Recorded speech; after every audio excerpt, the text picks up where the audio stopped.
Hi, and welcome to Genre Chat. I'm Sherry Lynn Bisbano. We have a reoccurring guest. This man is multi-talented, so I had to ask him back. Last time he talked about writing nonfiction.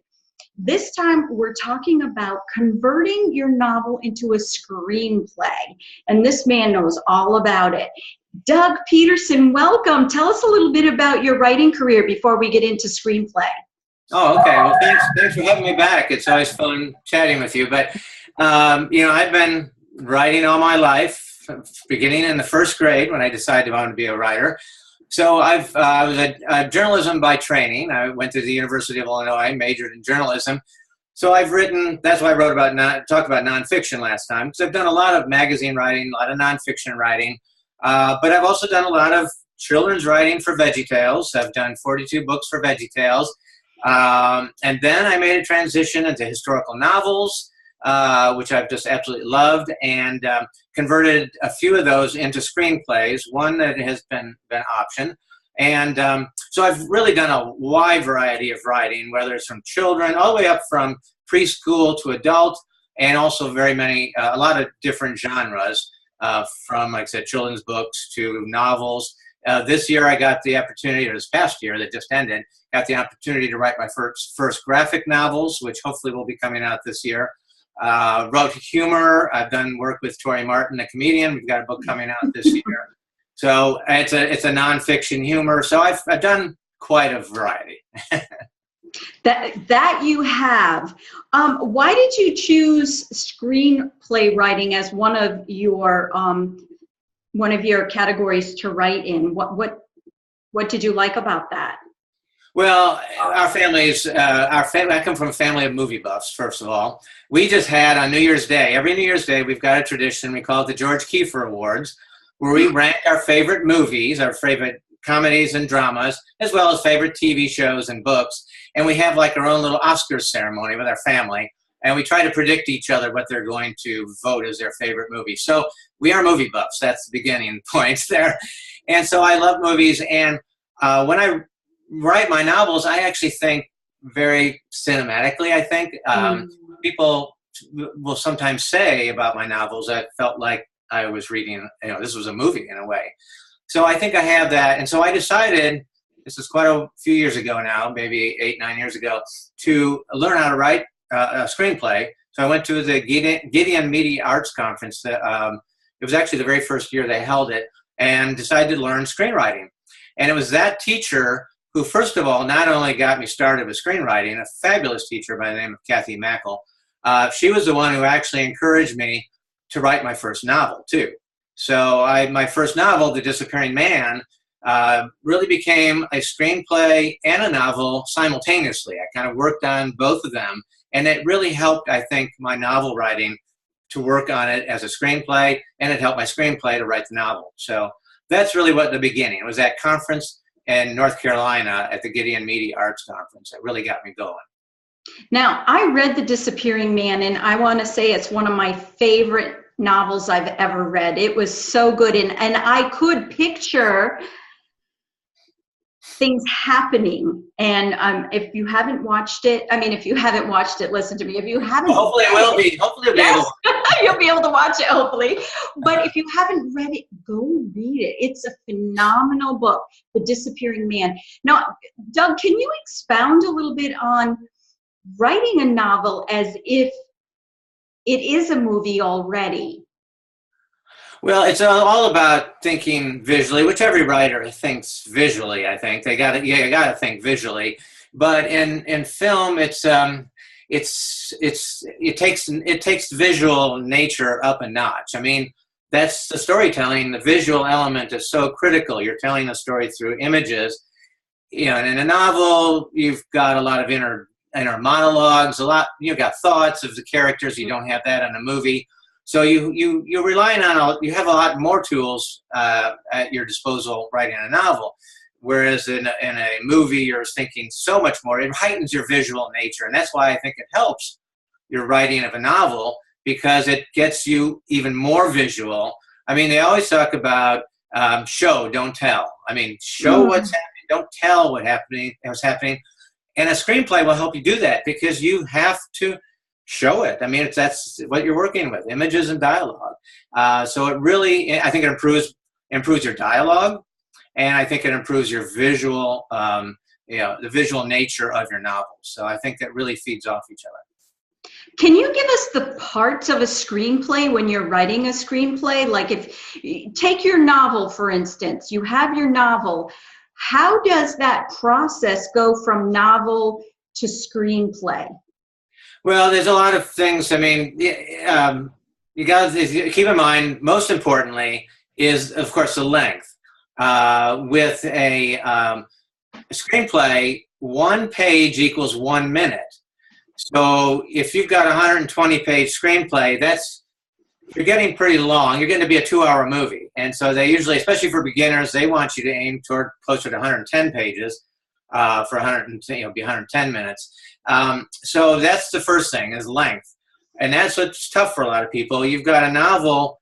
My novels are rather modest in size. The manuscript is about 420 pages, which is about 90 to 100,000 words. But I have to get that into 120 pages of a screenplay.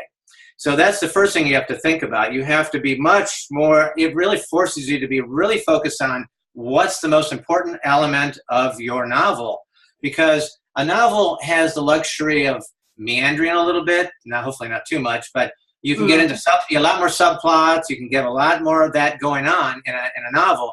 You can't do that in a single movie. A TV show, probably, because you've got multiple episodes. But a movie, you've got to be so narrowly focused. So length is a big chore, getting it down from 500-page novel down into 120 pages of a screenplay. Now, you are dropping a lot of things you have in a novel. You don't have as long descriptions or you don't have as much description. You're basically just telling the director, whoever's going to read the screenplay, or the actor, you're telling them what you see and what you hear. So there's dialogue and very brief descriptions. So you can trim it down that way, but still, you have to lose. Like when I converted A Disappearing Man, there were some subplots I had to sacrifice. So, and for some writers, some authors, that may be very hard to do. It's cut loose some of these subplots. In the case of The Disappearing Man, first of all, I should probably tell what The Disappearing Man's about. That might help. It's a true story of Henry Box Brown. He was a slave who in 1849 escaped from slavery by shipping himself in a box from Richmond, Virginia to Philadelphia. A true story, and it's very dramatic, and it's an amazing story. And so, so what I had to do, and the reason he wanted to escape is his wife and children were sold away from him. Mm-hmm. So the relationship with Henry and his wife are very important. But in the story, his wife kept getting sold from master to master. She went through multiple masters, and before she ended up getting sold out of the state. She stayed in Richmond, Virginia for quite a while because but still kept getting sold from master to master. Well, in the screenplay, they got a little unwieldy to have all these different masters. So I basically condensed them all down into one master. I didn't try to get all 3 of them in there. It just would have been too much in that short space. So that's an example. I had to condense characters into one. So you have to sacrifice a little bit of the history to be able to tell a story like that. So I envision a script, I think like you were saying, with a lot of dialogue. I've read some novels that hardly have any dialogue. So if a writer, an author wants to, in the future, see their novel as a movie, what would you say to them? Well, I mean, you could still do that. I mean, you first of all, if you're going to do it yourself, you're going to have to, you would have to be able to learn to write dialogue. If you've, for whatever reason, maybe your novel is just structured that way and you don't have a lot of dialogue, which is fine. But for a screenplay, you're going to have to, if you do it yourself, you're going to have to learn to write dialogue. And, or if you're going to have someone else adapt it for you, which happens probably even more commonly, that someone else will adapt it for you, you have to be able to give them the freedom to be creating dialogue from your story. Unless you're a very unusual movie. I just saw a movie that I actually loved last year. It was an animated film. There's no dialogue. So it was called The Red Turtle, a very moving animated film. But that's pretty rare. You don't have very many movies with no dialogue. But so you have to basically either give up the control and let someone else create dialogue, or you're just going to have to learn to do it. And for those who do have dialogue in their novels, I think it still improves your dialogue in your novel. It does me. Because sometimes I might have a character in a novel ramble on a little bit too much, kind of like maybe what I'm doing right now. I'm rambling, but no, you're not. You're giving us some awesome information. You're not rambling. Keep going. Good, that's good. That's good. So, but in that novel, I might have a character who's just talking too much, and so I'm writing a screenplay. I find my dialogue is much snappier, might be the word, or just moves a little bit at a faster clip, and just a snappier, better dialogue. It forces me to think about the dialogue more. Sometimes in writing a novel, I'm so into describing the action or the scene or the setting that I'm not concentrating on the dialogue as much as I should be. But when I'm writing a screenplay, I really have to heighten my focus on the dialogue. So that's why I'm saying, even if your novel doesn't get turned into a movie, it's a good exercise to do because it improves your dialogue, and it also improves the focus of your plot too. Great information, Doug. Thank you. When you're writing a screenplay from your novel, like let's use what you did with The Disappearing Man. What are the steps you take? Do you have to set it up in certain scenes, certain aspects like that? Yeah, that's usually when I break it down. I mean, especially, if you already got an existing novel, I just start listing all the scenes and going from there and seeing if with my novels and screenplays, I actually stuck fairly close to the same structure. You might have to structure it differently depending on your novel. But again, because I wrote the novel rather cinematically in mind already, it made it easier for me to make that conversion. And so I do, and you've read it, so you know that it jumps in time a lot, which a lot of movies do that these days. And I retain that whole idea of jumping in time, and it works. Once it gets on a screen, I guess I'll tell you if it works. But it seems to work on paper in a screenplay, and it has been optioned, and hopefully it's a long process. Hopefully it's still in the middle as far as a good possibility of being converted to a movie. Okay, you used the word optioned. What does that mean? I kind of know what it means, but a year ago I had no idea, and some people watching may not know what that word means. So can you expound on that a little bit? Yeah, so my screenplay was optioned by a company out of New York called Mouse Roar. Wonderful people to work with, absolutely fabulous. So they optioned means they have the right to make a movie out of it, but only for the amount of time the option lasts. It has a time limit. So if it's a year and a half, they've got a year and a half to get something done. And if nothing happens with it, the option comes back to you. They have to pay another fee to extend that. And so in some cases, they may, because especially if the company's putting a lot of time and effort into it, they may not pay very much on an option. I mean, if I was, J.K. Rowling, author of Harry Potter, obviously she gets a huge option, but if it's a lesser known writer, the option might just be the payment in their hours. The hours they're putting in to try to get this made into a movie. So it's not always even a payment. The payment, but they keep having to renew it and it gives them the option to make the movie out of the story. And if they don't, then it comes back to you. And there are some cases I've heard where people just optioned it many times, and it goes from different company to company until it finally, hopefully, becomes a movie. So an option is sort of like a book contract? Yeah, except with book contracts, I've never had a book contract that didn't become a book. An option is a little bit dicier. It might not become a movie, and probably it's such a difficult process to make a movie. Sometimes I'm amazed it even happens. There's so many things that can go wrong. There's so many people involved that the percentage of those who become optioned are probably small, but then the percentage of those option films or screenplays that become a movie are also very small. So it's kind of like it gets weeded out. So whereas in a book, usually if you get a book contract, unless something disastrous happens during writing of the manuscript, usually it becomes a book. At least in my experience, it's usually always becomes a book. So, so that's a big difference. Options don't always mean it will become a movie. Right. Thank you for that clarification.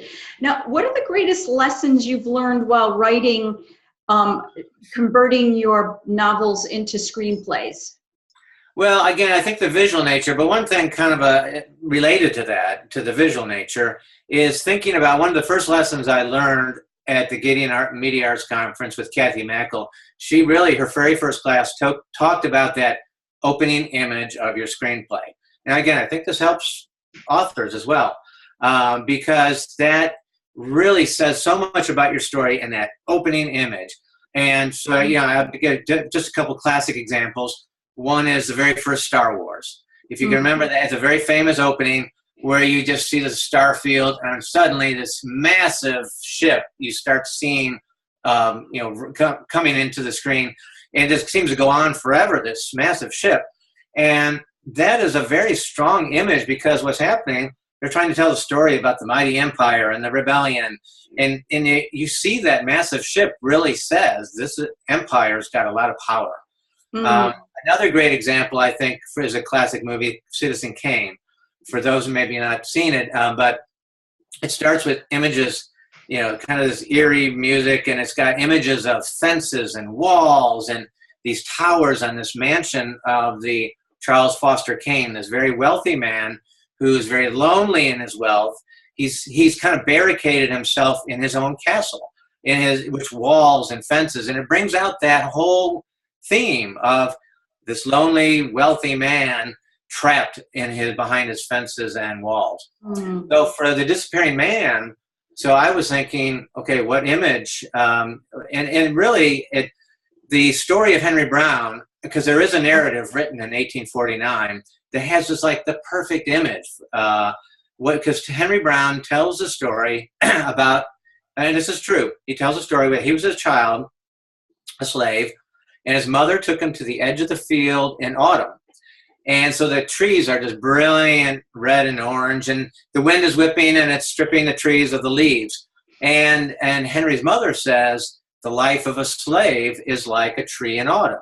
And she has some eloquent way of saying it, but basically she's saying, we can't hold on to our families any more than a tree can hold on to leaves in autumn. And so that becomes a very powerful image that represents his family. So that's the image that I don't think I'm giving away that much. The novel begins with that too.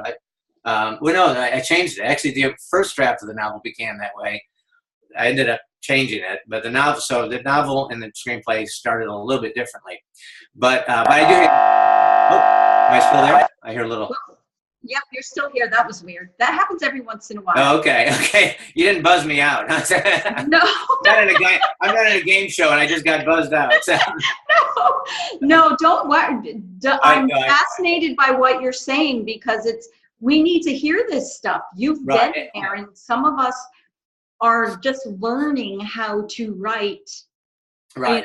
And even write our novel as if it could turn into a screenplay. I find that I'm a visual person too, and a lot of people tell me, especially for point of view, pretend you're behind the camera. And I used to do multimedia for the military, so I know what it's like to be behind the camera, and that's kind of how I write. And I use a lot of dialogue, because it would be great to have my novel turned into a movie, but I think it makes for better reading, like you were saying. Right. Again, it really, because I think, again, people have responded to stories like The Disappearing Man. They get sucked in to a very driving plot. I guess I do think it does have a driving plot, and I think that's what it does. Not all novels have to be written that way. But I think that's the way I like to write, because it really is very effective in sucking you into the story, whether it's a novel or a movie. But again, as far as that image, though, I did actually, my original novel started out with that image. When I started getting into this time shifting, it ended up like, I can't remember what chapter, the second or third chapter. So the image is still there, but it ended up being shifted back. Whereas it's still is the opening image of my screenplay.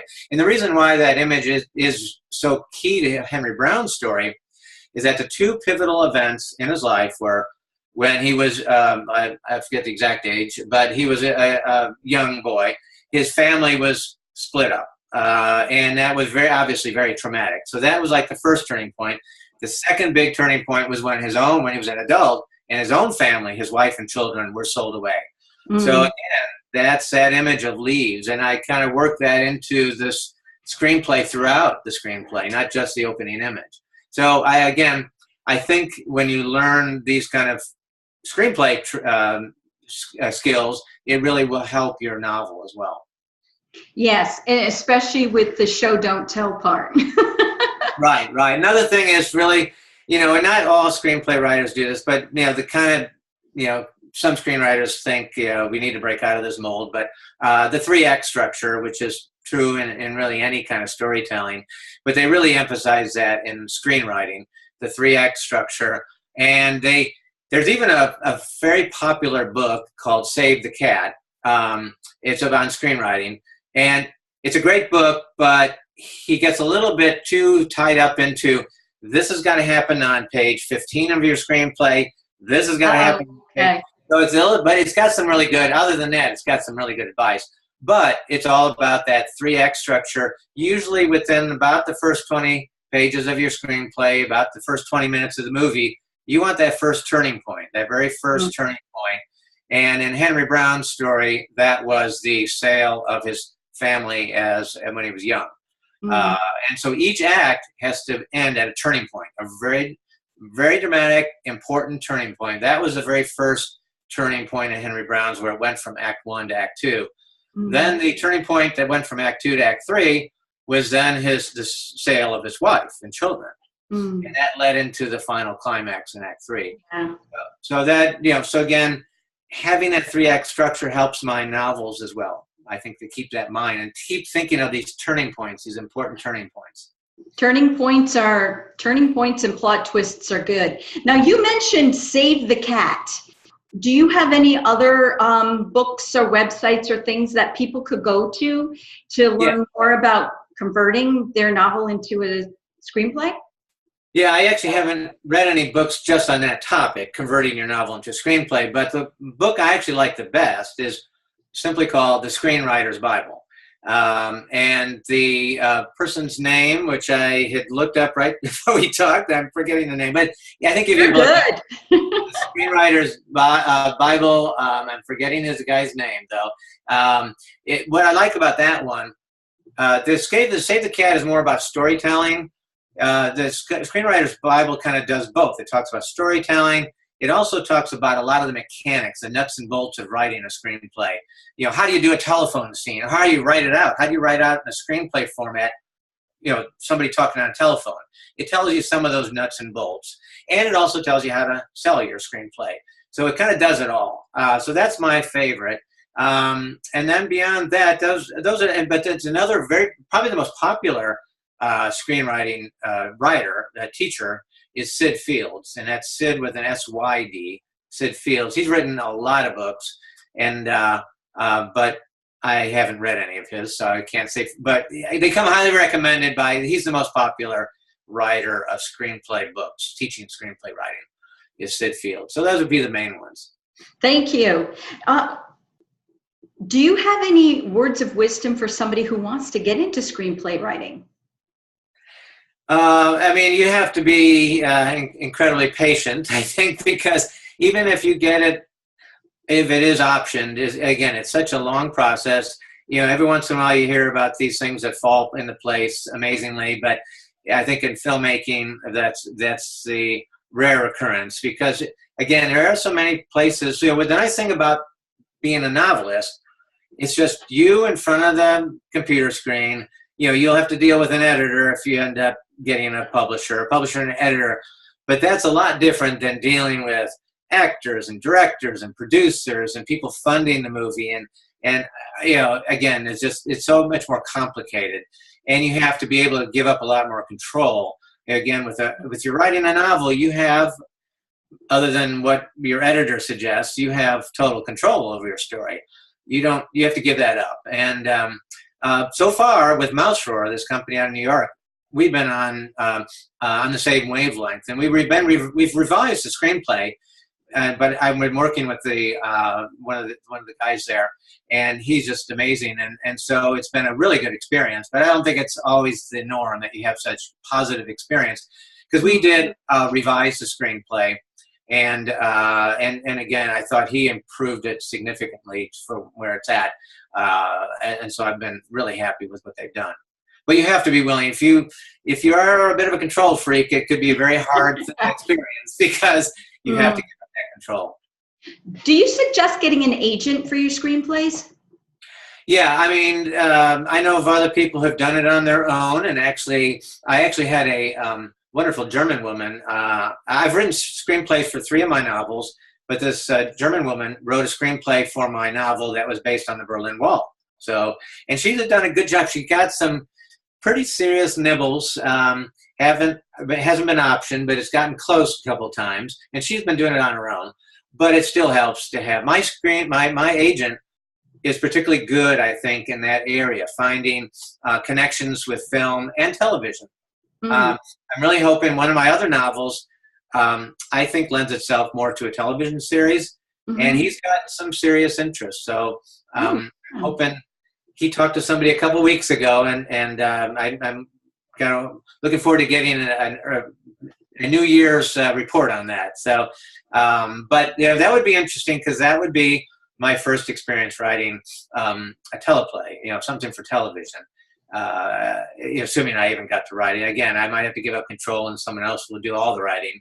I like the idea of being able to at least do the initial draft, and then someone can go wild with it. But the reason I saw this other novel as a television series more than because Henry Brown's story is just like one single amazing escape. Yeah. This other one is really oriented to a lot of different subplots that would lend itself to a television series with multiple episodes. A lot of different characters. Then you can see that's where it gets to become a little bit more like a novel, a television series. Each episode can be like a chapter in a book, and you can go into these subplots. You have a lot more freedom, because you've got, instead of a 2-hour movie, you've got, multiple 1-hour TV shows. So, so I'm hoping. So but to answer your question, I think it's really helpful to get somebody. Not all agents have that dual expertise in both areas. So some people, I think, maybe get a literary agent for the book, but they get a separate agent for the film rights. It just happens my agent is particularly strong in the area of film. So that's wonderful. Now, we only have a few minutes left. So do you have any parting words of wisdom, and how can people contact you? The best way to contact me is through my website, which is www.bydougpeterson.com. So it's by, like a byline, bydougpeterson.com. And on that, you can find my email address there too, all the contact information. And as far as any parting wisdom, I guess, would be just to again, consider it as a challenge. Even if you maybe don't think it'll ever become a movie, it's still a great exercise to write a screenplay, even if you're writing your novel. Because I think, so that would be the challenge. The challenge would be, do it even if it doesn't become a movie. It really helps you. Another thing I like to do when I'm writing both a screenplay, and again, it's probably my cinematic mind, is I like to listen to music like it's almost like a soundtrack music. When I'm writing a novel and a screenplay, I will pick themes of music that I like that remind me of a plot point or a character. Like I might have a character, that's this character's theme. And before I write, I'll listen to that music. And it gets me in the mood for writing. Again, it's sort of that cinematic experience. So even if you're writing a novel, think cinematically, but also listen cinematically too. Come up with some musical themes. Find some music online that you really like, that would fit your characters, and listen to it before you write. It inspires me, and maybe it'll inspire you. That's a great idea, because when you're writing a novel, you have such a diverse cast of characters that the music would be different. So that's right, because I can, they do that in movies. Like Princess Leia's got her own Princess Leia theme, You know, each character's got their own little theme music, and when they're doing a movie, if you do that with your novel, it can inspire you when you're writing about that character. Speaking of characters, I've nominated you still out of all the people that I've interviewed. You have the best office. You just have the most fun office. I love it. And I want everybody who hasn't seen it, I want you guys to experience. Tell us a little bit about your office and then run your special. The train. Well, yes. You know, this is probably a remnant of my, you know, because I still do some children's writing, even though I write historical novels. I have a children's personality. My friend who actually designed the office, his name's Dave Lucas, he actually says this is a dream office for a 10-year-old because it's got a Lego town. I don't know how much you can see it there, but there's a whole Lego town going across one counter. One thing you can't see over in the corner, there's a bridge that goes in front of a window, and then it comes around over here. So I got a Lego train. And then I've got a lot of Dr. Seuss around here. The bookcases are Dr. Seussy a little bit. A lot of Peanuts. My favorite comic strip was always Peanuts. There's a lot of Peanuts. And, of course, there's a lot of VeggieTales, too.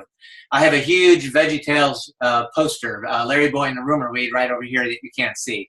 So it's, like I said, a dream office for a 10-year-old, and it's a dream office for me. So Legos, Dr. Seuss, Peanuts, and VeggieTales. Let's run your train. Okay, so hopefully you can see that well. I've got, oops, let me go that way here. I don't know, can you see the train moving around there? I can. It's going through my skyscrapers there. I've got a lot of architectural Legos there. Now it's by the castle, and I don't think you can see this. It's going over a bridge. Now it's coming around. It's going to come around my movie theater here. Right here, the movie theater. And the movie theater is playing The Disappearing Man. That's right. Very good. The Lego Disappearing Man. So that's very good. I like that. I love it. Thank you so much, Doug. Thank you for everything. I think my train is getting run. Oh, there we go. It was running away with me. So The Runaway Train. I think that's already been a movie, right? That's right. That's right. Well, thank you very much. I had fun talking about movies. Thank you, Doug. God bless. And you've been listening to Genre Chat. I'm Sherry Lynn Bisbano.